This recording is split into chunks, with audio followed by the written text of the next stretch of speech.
gaming industry, everybody. The gaming industry. It's quite a surprise, really. So many games that are out, so many reviews that come out, whether good, bad, or pretty much mediocre. Anyway, everybody, this is Gaming Reviews here. I am back again. Today's Verbal Assault, we're going to be talking about, well, mostly about how games and how either fairly or unfairly that they have been reviewed. And, well, it's mostly about Masahiro Sakurai's thoughts on it. And I have to say, he makes some very valid points on it. And in all honesty, I do agree with him. So what am I talking about? Masahiro Sakurai, I believe, got interviewed by SourceGaming.com. They have it, or .info actually. And here's their website of what he had to say. There are a lot of game reviews out there, but when I'm looking at games to play, I won't avoid a game based on somebody's review. The reason is because it's difficult to communicate the good points unique to a certain game using a number or somebody's impressions. Reviews are particular to the experiences and thoughts of each individual, which they can express as they like. I'm mostly okay with general overviews, but when you judge a game using ratings and numbers, I think you often lose sight of what makes a game special. Especially with user reviews. The writer bought that game because they wanted to play that game. When somebody writes a review, they take the time to do so because they have something they want to say. Sometimes reviewers list out all the things they didn't like, take an overly critical tone, and reduce their score by an unnecessary amount. So yeah, that's basically just a taste of his speech. If you want to hear the rest of it, I'll have a link below right down in the description, so go ahead and check out the rest of that interview. But in all summary, I do agree with what he says. There are a lot of people who do buy games and they do judge them unfairly by taking at least one side, like at least the negative parts to it, and just talk badly about it without even talking about the positive sides to a game. And it gets kind of ridiculous when they do that. Like, basically, if you're going to be a game reviewer, you have to note two things. You have to at least, one, talk about the good points, and then two, talk about the bad points. Now, if the bad points do overweigh the good, then I can understand you giving it a good, or at least a fair score. But if you're just basing it on all negatives without even a positive, that's really not a good balance. Same thing if you're doing it with a game that has a lot of good points, and you don't really point out all the unnecessary points. It's gonna end up being too perfect, and perfection to me is a flaw.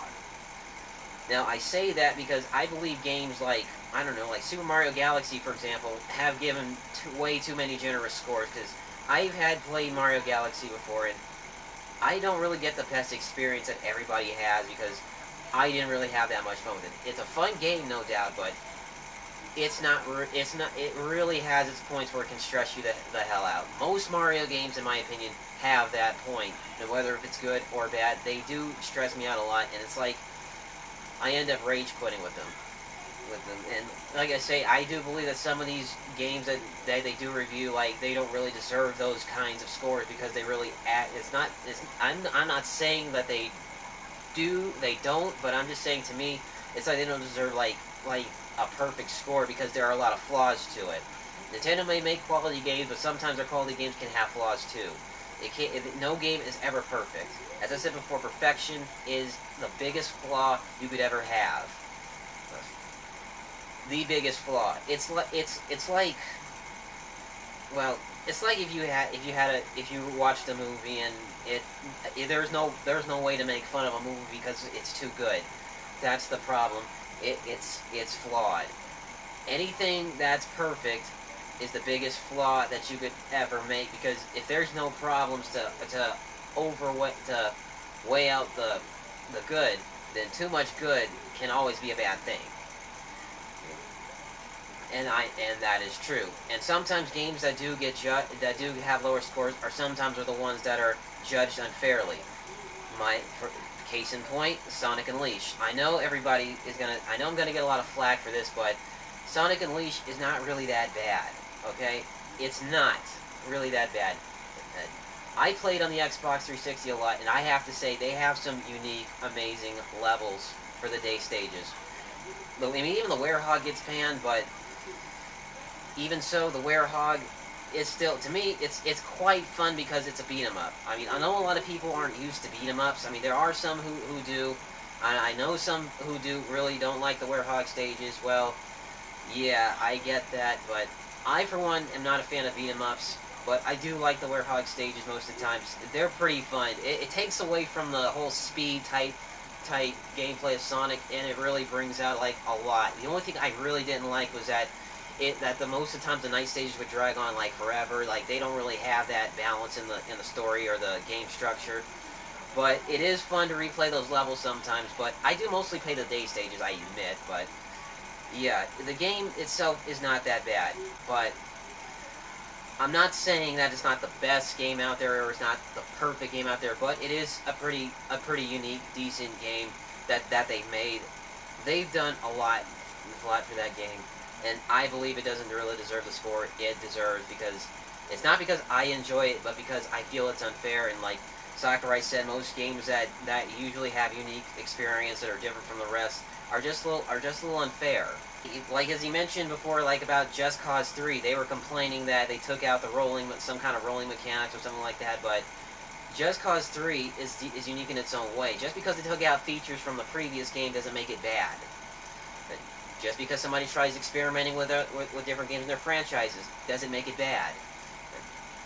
And you all think it's bad because it's something different. You guys want the same thing. You guys want another Call of Duty. You guys want another Super Mario Brothers Wii. No, no. Doing the same things over and over and over again is not always going to be good. Yes, unless you have something that changes its formula to make it fresh, then that's okay. As long as you make that change noticeable. Case in point, another example, and I can't believe I'm using this again, but Sonic Forces. A lot of people have been complaining that Sega's been using too much Green Hill. Well, you know what? Screw you, because you know what? That's not really the point to the game. The point to the game, or the main core of the game, well, that's what I heard recently. Well, I don't know what it's going to be yet, because it's too early for me to judge, and it's too early for you guys to judge too. I can't believe you guys still don't do this. It's ridiculous. But yeah, anyway, my example, Sonic Forces, it has the same formula as Unleashed and Generations, but they're really going to be bringing. It seems like they're really going to bring something new to the table. They have something that's noticeable. Like, well, they just announced the third gameplay style is going to be a create your own Sonic character. Now that was something. Well, I knew somehow they were going to do something like that. The Join the Resistance tag was the big giveaway. It's just I didn't expect them to do anything like that. But that's not my point. But I'm just saying that the point is that most games, even games that come out before release, should not be judged just because another person doesn't like it or just because you guys are just. No, it's not cool to hate on a franchise and then follow people just because they don't like a game. You should be able to like a game that you like, not what everybody else doesn't like. I mean, if somebody were to jump off a cliff, would you do it? Actually, to answer that question, yes, you all would. But, and that makes me sad. And that just makes me sad. Because you are following a crowd. I, for one, do not follow crowds. I am my own person. I live by my own philosophies. That's all I can say. I'm more of a leader and not a follower. I mean, I'm not really like a leader. Like I don't really do a lot of leading stuff because I'm not a perfect leader. But in a way, I am technically a leader and not a follower. I don't follow what people do. I do my own thing, and I do it well. Maybe okay, but anyway. Well, my point is, people, is that if you're looking for games and you go to a review site and you see that your favorite game or the game that you're interested in has a lower score just because they didn't like it, it doesn't mean that it's going to be bad. And that's what the point Sakurai's trying to make, is that games like these are meant to be played and enjoyed. Numbers don't really matter. It's your own mind that really matters. If you think it's fun, then go by all means. Go nuts. If you don't like the game, then that's you. That's why in my reviews, like the Knights review, the Super Monkey Ball review, I give some good points and I also give some bad points too. And all I can say is that they were both okay in my book. I mean, they may be Sega games, but they're pretty decent in their own way. And I encourage you guys to. And this is what I encourage you guys to do. Is like, if you guys find interested in these games, I say go ahead and play them if you want. If you don't, then go ahead and skip it. I mean, same thing with my Let's Play reviews. I do these Let's Plays all the time. I told you guys before in my Pac-Man review today that if you guys really like the games that I do Let's Plays on, give them a try. Like, don't mind my reviews. Don't mind anybody's reviews. You guys have your own mindset. You guys need to decide whether you think the game is good or not. Don't let these game reviewers, i.e. IGN, and to some lesser extent Destructoid, like, tell you otherwise. You guys have your own minds. You want to spend money on a game you think is good, I would say by all means go ahead. And other than that, this is... Look. That's all I encourage you guys to do. That's something that Sakurai encourages everybody to do. To don't ever follow game reviews just because they don't like a game. And you know what, Mishiro Sakurai, you earn my respect because you are an awesome guy. Honestly, you worked on Smash Brothers with only one hand. One hand, because you had that other hand broken, and I have to say, dude, I give kudos to you. And to Taisuke Iizuka, if you guys don't know who that is, that's the head of Sonic Team, but he suffered just to develop levels for Sonic Heroes. And I have to say, I give both of these guys my respect. Mishiro Sakurai has earned much more of my respect just for speaking out about game reviews and his thoughts on it, and I honestly agree with him. Because in the end, these are just video games, and they're meant to be played and enjoyed. So, anyway, this is Game Rain Review saying, I will see you all next game, and I'm looking forward to 2017. So, again, see you all next game.